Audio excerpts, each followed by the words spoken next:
very often, which kind of bothers me, people give you the attitude that there's nothing we can do. And that really, really, really bothers me. And that has to stop.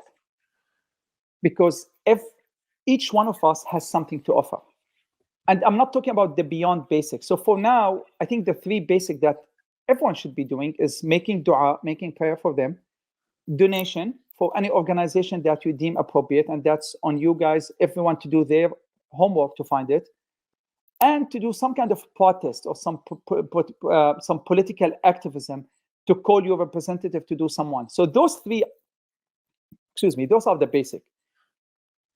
I could argue that if you are not doing those three by now, I will seriously question your faith. I'm sorry to say that. I don't like to be that judgmental guy, but I genuinely worry about any person who call himself or herself a Muslim or practicing Muslim who's not doing those three constantly by now. So those are given. In my mind, those are given. What can you do beyond that? Again, it really bothers me, and I think I can go on a limb and say I think it bothers the people of Gaza if they hear anyone saying this. I cannot do anything.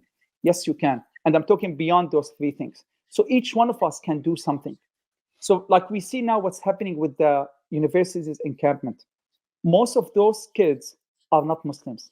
Most of those kids don't even believe in any God. But yet look what they are doing.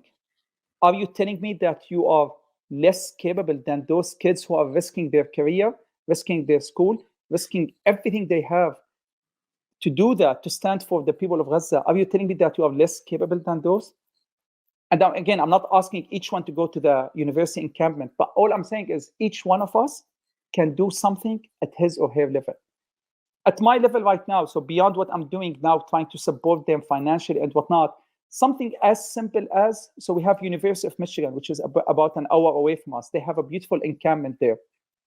We just went, me and my wife and the kids, we went there, we took some candies and whatnot. We went there and we just went there, just shook hands with them, hugged them, cried with them, spoke with them, encouraged them.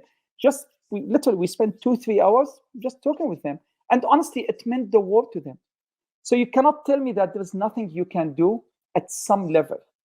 Even if it is as simple as talking to your co-workers, non-Muslim co-workers about Gaza.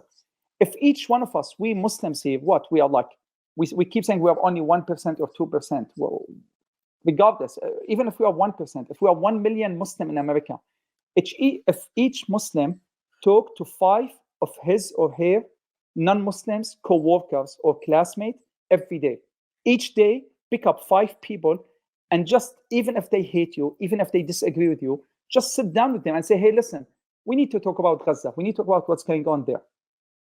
Force them to listen to you, even if they dislike it. Who cares?